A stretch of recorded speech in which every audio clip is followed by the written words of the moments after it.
ఎన్టీఆర్ జిల్లా నందిగామ వేదాద్రి ఎత్తిపోతల పథకానికి మరమ్మతులు చేపట్టి నందిగామ, చందర్లపాడు, పెనుగంచిప్రోలు మండలాల్లో ఉన్న 18,400 ఎకరాలకు సాగునీరు అందించాలని ఆర్డీఓ కార్యాలయం ఎదుట రైతులు ఆందోళన చేపట్టారు.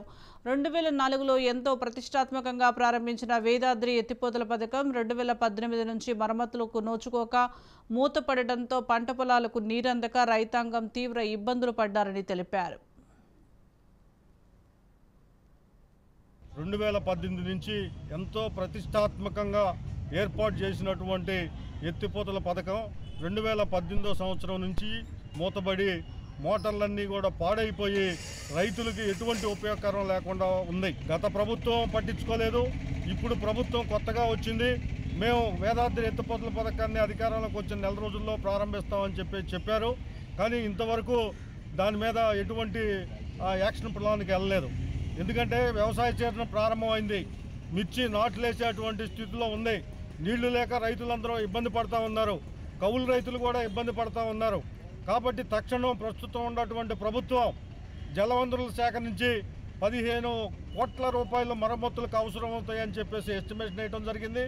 తక్షణం 15 కోట్ల రూపాయలు విడుదల చేసి వేదాద్రి ఎత్తిపోతల పథకాన్ని మరమ్మతులు నిర్వహించి రైతాంగానికి సాగునీటి వసతి కల్పించాలనేది ఈ సందర్భంగా మేము డిమాండ్ చేస్తూ ఉన్నాం.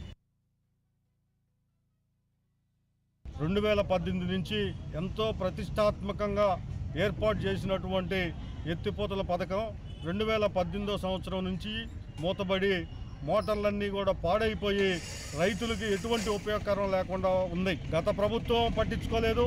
ఇప్పుడు ప్రభుత్వం కొత్తగా వచ్చింది. మేము వేదాద్రి ఎత్తిపోతల పథకాన్ని అధికారంలోకి వచ్చిన నెల రోజుల్లో ప్రారంభిస్తామని చెప్పారు.